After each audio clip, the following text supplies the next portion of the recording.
বলো পেটটা তোমাকে কতটা স্টিকার দেবো বলো, বুকগুলো বলো, জোরে বলো। হাত দিস না বাবা, দেখ কি অবস্থা।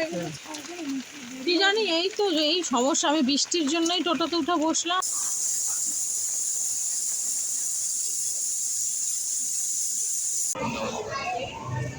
সুপ্রভাত বন্ধুরা, আজকে দেখো 1 জুলাই, সকাল সকাল তোমাদের সামনে চলে এলাম একটা নতুন ভিডিও নিয়ে, ব্লগ ভিডিও নিয়ে। দেখো, সাথে থাকো, সারাদিন দেখো কি করি, আশা করি ভালো লাগবে দেখলে।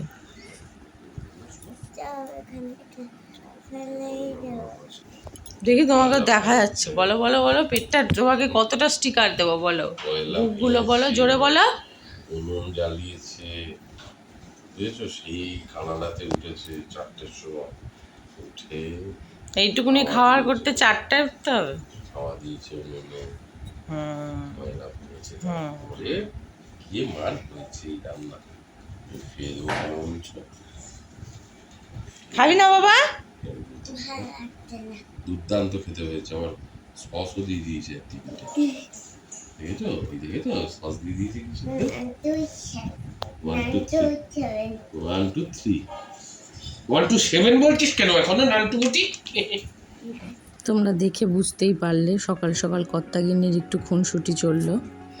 আসলে কিছু না, সকালবেলায় মেয়েটা উঠতে চায় না, তাই একটু হাসি মজা করে ওকে তোলার চেষ্টা। তারই মাঝে দেখো মেয়েকে এবার স্কুল থেকে নিয়ে আসছি। আমার একটু গলাটা ভারী ভারীও হয়েছে, ঠান্ডাও লেগেছে। দেখো বৃষ্টি পড়ছে, কি ওয়েদার, সত্যি ভালো লাগে না গো, বর্ষাকালের ওয়েদার একদম। এই দেখো এসেই তাড়াতাড়ি করে মেয়ের রান্নাটা বসিয়ে ফেললাম। তারপরে আজকে একটা মানে বড় কাজ নিয়ে বসলাম। আসলে তোমরা দেখলে সকালবেলা যখন মেয়েকে আনছিলাম তখন বৃষ্টি পড়ছিল, তো বাড়ি আস্তে আস্তে দেখলাম কি সুন্দর বিভৎস রোদ উঠে গেছে। এবার আমগুলো অনেক দিন ধরেই নিয়ে এসেছিলাম, একটু নরম দেখে আমগুলো নিয়ে এসেছিলাম, একটা জিনিস করব আমগুলো দিয়ে। তাই ভাবছি আজকে যখন ভালো রোদ উঠে গেছে তো আমগুলো দিয়ে করেই ফেলি। তারই মাঝে দেখো মেয়েটাকে এখন স্নান করাইনি, তার কারণ আমি এই কাজটা করে নিই, ওর রান্নাটা আর আম দিয়ে যেটা করব ভাবছি সেটা করে নিই, তারপরে ওকে স্নান করাবো। এই দেখো ক্যামেরা চললেই সামনে ও বুঝতে পেরে যায় যে ক্যামেরা চলছে, এবার বুঝলেই ওই স্ট্যান্ডের সামনে এসে এরকম করবে। এই করতে করতে স্ট্যান্ডে যে স্ক্রুয়ের মতো জায়গাটা থাকে যেটা দিয়ে নামানো উঠানো যায়, সেই জায়গাটা আমার ভেঙেও ফেলেছে। যাই হোক, এবার আমগুলোকে ছাড়িয়ে নিলাম, ভালো করে ছাড়িয়ে নিয়ে মিক্সিতে পেস্ট করে নিলাম। এই দেখো চিনি দেবো এবার পরিমাণ মতো, কিছু না, এটা দিয়ে আমি আজকে আসলে আমসত্ত্ব বানাচ্ছি। প্রতি বছরই আমি আমসত্ত্ব বানাইতে এবার অনেক দেরি হয়ে গেল, আগে দেখে নাও তারপর বলছি। এই যে একটু নুন দিয়ে দিলাম আর একটু গোলাপ জল দিয়ে দিলাম, দিয়ে মিক্সিতে ভালো করে পেস্ট করে নিয়েছি। জানো তো, যাদের মিক্সি নেই তারা ঝুড়িতে, যেটা আটা চালনি হয় যে, ওটাতে ভালো করে যেভাবে ওই তালের বড়ারি করে আঁশগুলো ছাড়ায় ওভাবে ছাড়িয়ে নিতে পারো। তো আমি মিক্সিতেই দেখো তোমাদের হাতে তুলেই দেখিয়ে দিচ্ছি ভালো করে। আমি মিক্সিতে অনেকবার করেই আস্তে আস্তে করে করেছি যাতে আমার একটু আঁশ না পড়ে, আবার আঁশ পড়লে মুখে মেয়েটার গলায় আটকে যেতে পারে। যাই হোক, ভালো করে পুরোটা পেস্ট করে রেখে দিলাম। এই দেখো কাতটা, এবার কড়াইতে কিছু না, কড়াইটা ভালো করে গরম হয়ে যাক, তারপর কাতটা দিয়ে দেবো।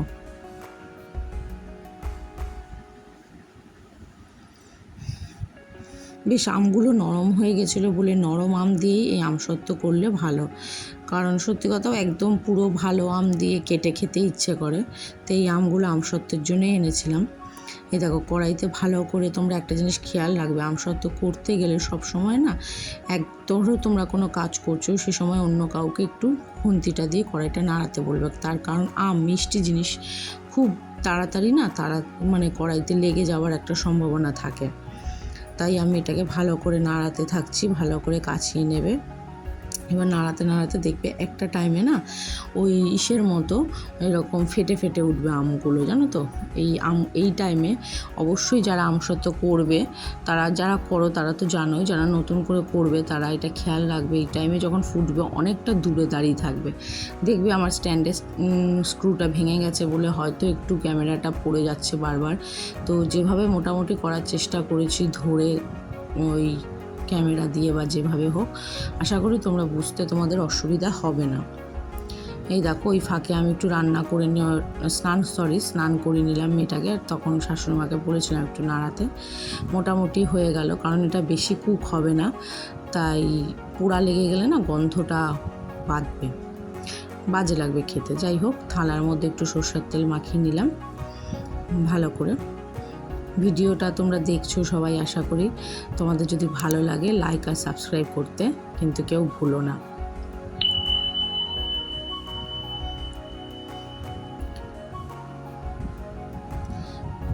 এই দেখো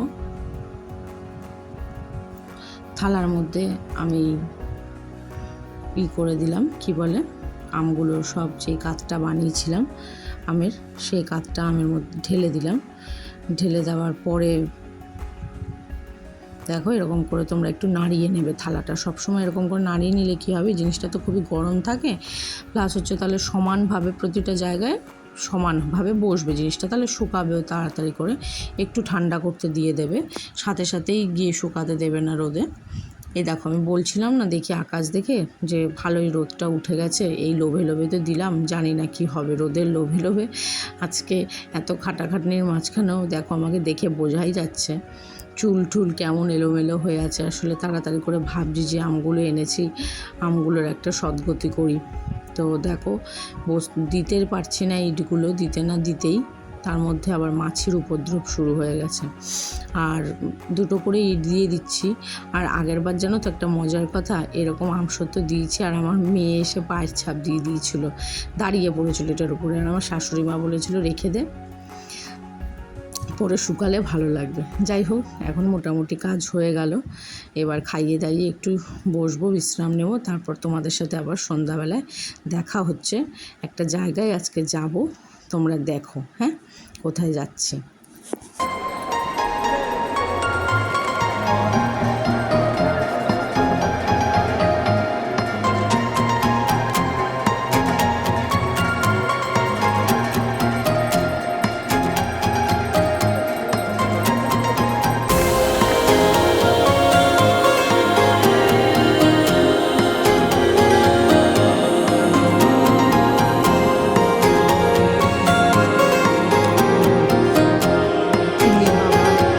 তিন্নির বাবা অফিস থেকে চলে আসার পরে আমরা গেছিলাম সিনেমা হলে।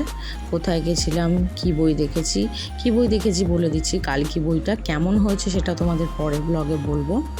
এই যে সিনেমা হলে কয়েকটা স্ন্যাপ তোমাদের সাথে শেয়ার করছি। আর বাড়ি ফিরতে রাত হয়ে গেছিলো, কারণ অনেক দেরি শো ছিল। আজকের ভিডিওটা এত দেরি রাখলাম, আর বড় করলাম না।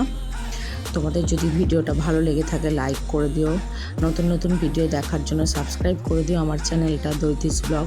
আর যারা আমার ফেসবুক পেজ থেকে দেখছো তারা ফলো করে দিও। টাটা বন্ধুরা, ভালো থেকো, সুস্থ থেকো, আবার দেখা হবে নতুন একটা ভিডিও নিয়ে। টাটা।